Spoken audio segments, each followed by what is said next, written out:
एक पंडित जी रामायण कथा सुना रहे थे। लोग आते और आनंद विभोर होकर जाते। पंडित जी का नियम था, रोज कथा शुरू करने से पहले आइए हनुमान जी विराजिए कहकर हनुमान जी का आह्वान करते थे। फिर 1 घंटा प्रवचन करते थे। वकील साहब हर रोज कथा सुनने आते। वकील साहब के भक्ति भाव पर एक दिन तर्कशीलता हावी हो गई।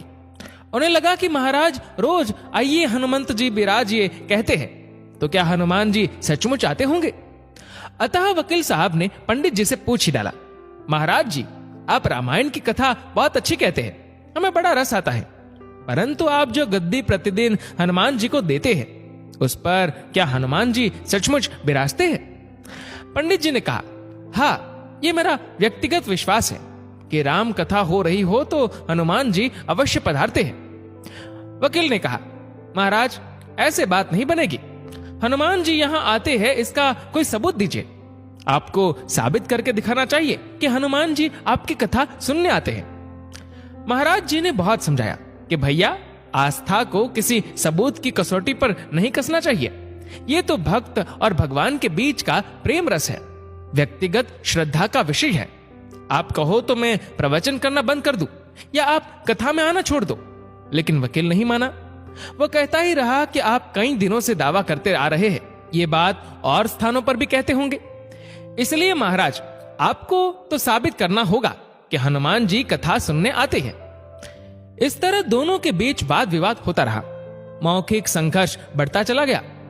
हार कर पंडित जी महाराज ने कहा, हनुमान जी है या नहीं उसका सबूत कल दिखाऊंगा, कल कथा शुरू हो तब प्रयोग करूंगा।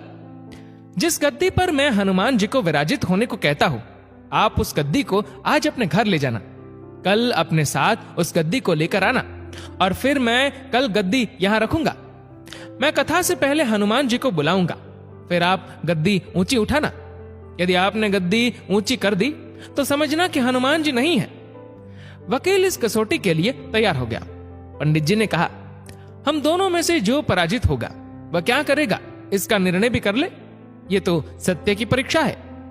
वकील ने कहा, मैं गद्दी ऊंची न कर सका तो वकालत छोड़कर आपसे दीक्षा ले लूंगा। आप पराजित हो गए तो क्या करेंगे? पंडित जी ने कहा, मैं कथा वाचन छोड़कर आपके ऑफिस का चपरासी बन जाऊंगा। अगले दिन कथा पंडाल में भारी भीड़ हुई।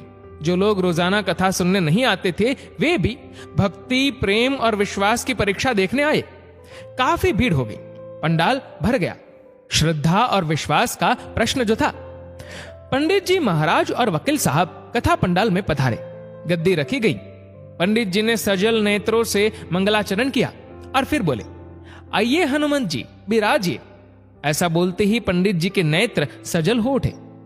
मन ही मन पंडित जी बोले, प्रभु आज मेरा प्रश्न नहीं बल्कि रघुकुल रीति की परंपरा का सवाल है।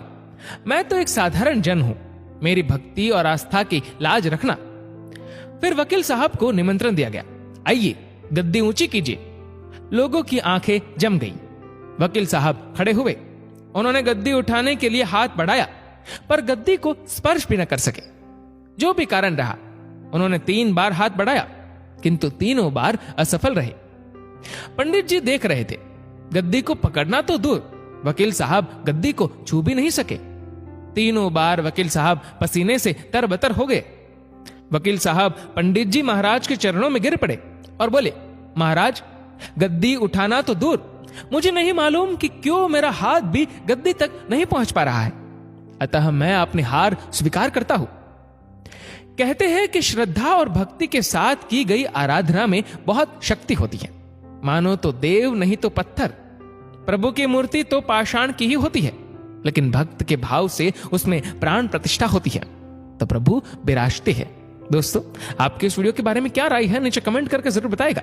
और अगर आपको वीडियो अच्छा लगा हो तो वीडियो को लाइक करेगा, शेयर करेगा ज्यादा से ज्यादा लोगों तक। और ऐसे ही और भी इंस्पिरेशनल वीडियोस के लिए सब्सक्राइब करें हमारे यूट्यूब चैनल को और फेसबुक पर फॉलो करें हमारे पेज को। धन्यवाद।